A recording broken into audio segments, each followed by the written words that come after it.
నమస్తే. Welcome to our channel. ప్రస్తుతం మనతో సీనియర్ జర్నలిస్ట్ దాము బాలాజీ గారు ఉన్నారు. వారితో మాట్లాడదాం. సార్ నమస్తే సార్. నమస్తే. Sir RGV game changer movies గురించి కొన్ని సంచలనమైన కామెంట్స్ చేశారు సార్. ఏంటంటే ఆ కలెక్షన్స్ అన్ని నిజమైనవి కాదు. వీళ్ళు దొంగ కలెక్షన్స్ చూపించారు అని. దీని మీద దిల్ రాజు గారు ఎటువంటి స్పందించారు సార్? ఆర్జీవి మామూలుగా ప్రతి వివాదంలోనూ తను ఎంటర్ అయిపోయి తన పబ్లిసిటీకి వాడుకుంటాడు దాన్ని. అంటే ఆయనకి వివాదాలు చేయడం చాలా ఇష్టము. ఎప్పుడు జనం దగ్గర నానడం అంటారు కదా, జనం నానడంలో అలాగా ఆయన పబ్లిక్ దీంట్లో ఉండాలి. డిస్కోర్స్ అంటారు, పబ్లిక్ డిస్కోర్స్ లో ఆయన ఎప్పుడు ఉండాలనేది ఆయన కోరిక. ఆయనకి అది లేకపోతే నిద్ర పడతాం. అందువల్ల ప్రతిసారి కెలుకుతూ ఉంటాడు ఆయన. దానివల్ల ఎవరికి ఏమి నష్టం జరుగుతుందంటే వాళ్ళు హర్ట్ అవుతారు కదా. ఈయనకి సరదాగా ఉండొచ్చు. మనం ఇప్పుడు ఎవరినో గిల్లాం అనుకోండి, మనకి సరదాగానే ఉంటది. గిల్లినోడికి, గిల్చుకున్నోడికి సరదా ఉండదు కదా. నేను కామెడీగా గిల్లానరా అంటే వాడికి నొప్పి తగులుతుంది. అలాగే కామెడీ ఆర్జీవికి ఉంటది కానీ వాళ్ళకి కాదు కదా. అలాగే ఇప్పుడు ఏం జరిగిందంటే గేమ్ చేంజర్ కి ఫస్ట్ డే 186 కోట్ల కలెక్షన్ వచ్చిందని వాళ్ళు మేకర్స్ అనౌన్స్ చేస్తారు. నిజానికి దాని మీద అందరికి కూడా విమర్శ వచ్చింది. నేను కూడా దాని మీద వీడియో చేశాను. అది ఎవ్వరు కూడా నమ్మలేదు. ఎందుకంటే ఆక్యుపెన్సీ రేటే 50% కూడా లేదు గేమ్ చేంజర్. 50% కూడా లేకపోతే 186 క్రోర్స్ ఎలా వస్తుంది? హిందీలో ఫస్ట్ డే కలెక్ట్ చేసింది ఎంత? అది 8 కోట్ల కూడా లేదు. 8 కోట్లు కూడా హిందీలో లేదు, తమిళ్లో 2 కోట్లు కూడా లేదు. కేవలం తెలుగు రాష్ట్రాల్లో 33 కోట్లు చేసింది. ఓవరాల్ గా 37 నుంచి 40 కోట్లు కూడా కలెక్ట్ చేయకపోతే ఇంకా అది 186 కోట్లు ఎలా చేస్తుంది? దాంతో చాలా మంది ఇది 86 కోట్లు వచ్చిందని, 86 కోట్లు కూడా రాలేదు, సగమే వచ్చిందని ఇలాగా రకరకాలుగా అది చెప్తున్నారు. సో ఈ కాంటెక్స్ట్ లో ఆర్జీవి దీన్ని ఓపెన్ అప్ చేశాడు. అంటే ఇది అందరూ చెప్పుకుంటున్న దాన్ని ఆయన ఎక్స్ప్రెస్ చేశాడు. ఆయన ఏం చెప్పారంటే మరి ఇది త్రిబులార్ను కూడా దాటిపోయిందంటే ఆయన జీసీ అని పెట్టాడు. గేమ్ చేంజర్ అనలేదు ఎక్కడ, కానీ అందరికి అర్థమవుతుంది కదా. జీసీ 186 క్రోర్స్ అని పెడితే అందరికి అర్థమవుతుంది.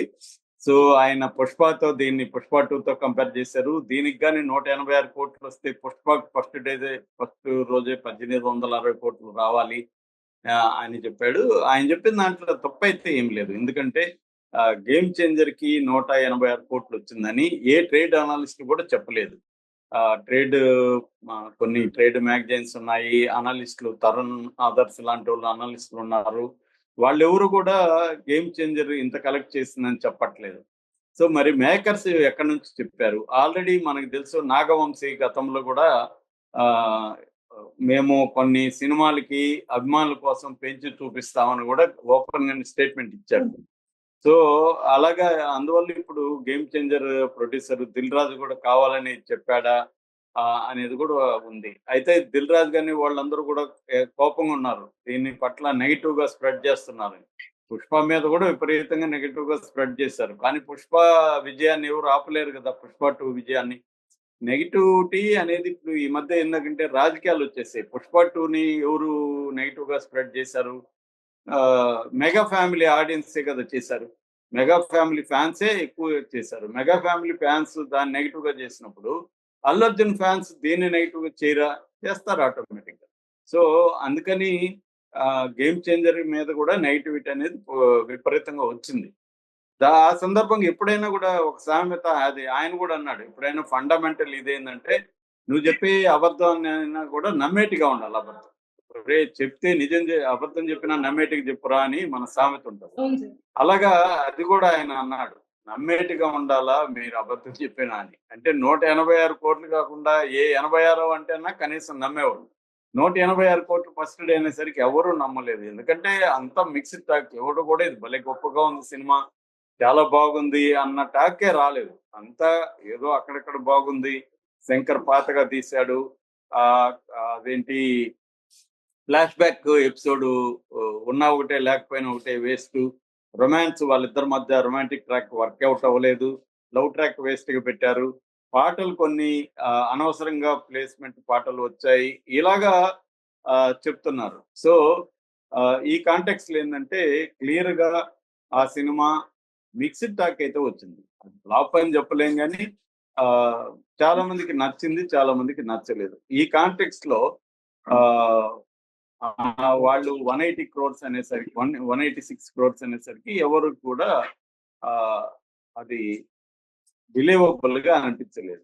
దాన్నే ఆర్జీవి చెప్పాడు. నిజానికి ఆర్జీవి చెప్పిన దాంట్లో ఎటువంటి అసంబద్ధత లేదు. అందరూ కూడా ఆర్జీవి చెప్పినట్టే అనుకుంటున్నారు. ఆయన దాన్ని పిల్లికి గంట కడతారంటారు కదా, దాన్ని ఓపెన్ అప్ చేశాడు అనమాట.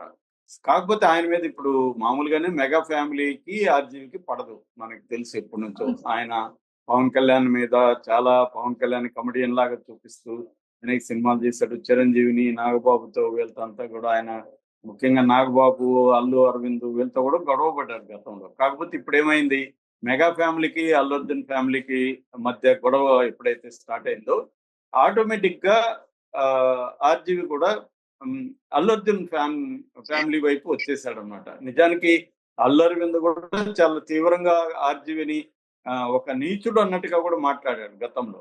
కానీ ఇప్పుడు మెగా వర్సెస్ అల్లు ఎప్పుడైతే వచ్చిందో ఆర్జీవి మెగాకి యాంటీగా అయిపోయాడు, వీళ్ళ వైపు వచ్చాడు అనమాట. అందుకని ఈ శంకర్ రామ్ చరణ్ సినిమా చూసిన తర్వాత నాకు పుష్ప 2 టీమ్ కి, ముఖ్యంగా అల్లు అర్జున్ కి సుకుమార్ కాళ్ళ మీద పడాలనిపించిందని కూడా ఆయన రాసుకున్నాడు. అంటే కంపారిజన్ చేయడం మొదలు పెట్టాడు కావాలని. ఆయనకి తెలుసు వీళ్ళిద్దరు ఫ్యామిలీ మధ్య గొడవలు ఉన్నాయని చెప్పి పుష్ప 2కి, నిజానికి పుష్ప 2ని దీన్ని కంపారిజన్ చేయలేము, కానీ ఆయన చేసి పుష్ప 2 గొప్ప సినిమా, ఇది గేమ్ చేంజర్ కంటే అనేది చెప్పాడు. నిజానికి ఎవరైనా కూడా మనం కూడా రివ్యూలో మనకి ఏది నచ్చిందో ఏది నచ్చదో చెప్తాము. అట్లాగా ఆర్జీవికి అన్ని రైట్స్ ఉన్నాయి. ఆయన ఒక పబ్లిక్ ప్లాట్ఫామ్ లో ఒక వర్క్ వచ్చిన తర్వాత అది నీకు నచ్చిందా లేదా, అది బాగుందా లేదా అని చెప్పే హక్కు ఎవరికైనా ఉంటది. కాకపోతే ఆర్జీవి వెనక ఏంటంటే ఒక చిన్న సెటైరికల్ వ్యవహారం ఉంటది. ఆయన దాన్ని చిన్న నారదుడు అంటారు గతంలో, అలాగే గొడవ పెట్టే దాంట్లో ఒక అగ్గిపుల్ల గీసేస్తూ ఉంటాడు. అదే ఆయన ఫన్ అనమాట. ఆయన ఏమి సీరియస్ గా వేడి, కానీ అన్ని చేసినా కూడా దెబ్బ తగిలే వాడికి తగులుతుంది కాబట్టి అందుకనే ఆయన మీద గతంలో కూడా కేసులు పెట్టినప్పుడు కూడా చెప్పాను, ఆయన సరదాగా కామెడీకి చేయొచ్చు, కానీ అది కొంతమందికి నొప్పి కలిగించేటప్పుడు మానుకోవాల్సిన అవసరం లేదు. నేను నొప్పి కలిగిస్తూనే ఉంటానంటే అవతల వాళ్ళు గమ్మునుండరు, లీగల్ గా యాక్షన్ తీసుకుంటారు. దానికి ఆయనకు కూడా అవన్నీ తెలుసు. ఆయన కూడా లీగల్ గా యాక్షన్ తీసుకున్నా కూడా ఫేస్ చేయడానికి అయితే రెడీగానే ఉంటాడు. ఆయనకి అడ్వకేట్లు ఉన్నారు, ఆయన కోర్టుకి వెళ్ళగలడు. ఆయనకి లా తను తెలుసుకోవడం పెద్ద విషయం కాదు. తను చాలా మంది లాయర్లు ఫ్రెండ్స్ ఉంటారు. సో అలాగా దీని మీద ఇప్పుడు దిల్ రాజు వాళ్ళు కూడా కేసు పెడతాము అన్నట్టుగా ఉన్నారు. ఎందుకంటే ఇప్పుడు దిల్ రాజుని దగ్గరగా ఉన్న రేవంత్ రెడ్డి ప్రభుత్వం ఇక్కడ ఉంది. అక్కడ కూడా మెగా ఫ్యామిలీకి దగ్గరగా ఉన్న పవన్ కళ్యాణ్ డిప్యూటీ సీఎం గా ఉన్న ప్రభుత్వం ఉంది. పవన్ కళ్యాణ్ ఏం చెప్పినా కూడా చంద్రబాబు నో చెప్పే పరిస్థితి లేదు. కాబట్టి ఆర్జీవి మీద ఆల్రెడీ ఒక ఫైబర్ నెట్ కేసు అయితే ఉంది. ఆ ఫైబర్ నెట్ కేసుని ఏమన్నా ముందుకు తీసుకెళ్తారా, దీనివల్ల ఆర్జీవిని అరెస్ట్ చేయడానికి ట్రై చేస్తారా, ఆర్జీవి తెలిసి కూడా ఇలా ఎందుకు చేస్తున్నా అంటే నిప్పుతో తల గీక్కోవడం అంటారు, కొరివితో తల గీక్కున్నారు, అలాగా ఆర్జీవి చేస్తున్నాడా లేదు ఆయన క్యాల్కులేటెడ్ గానే ఉన్నాడా అనేది చూడాలి. Right sir, thank you sir.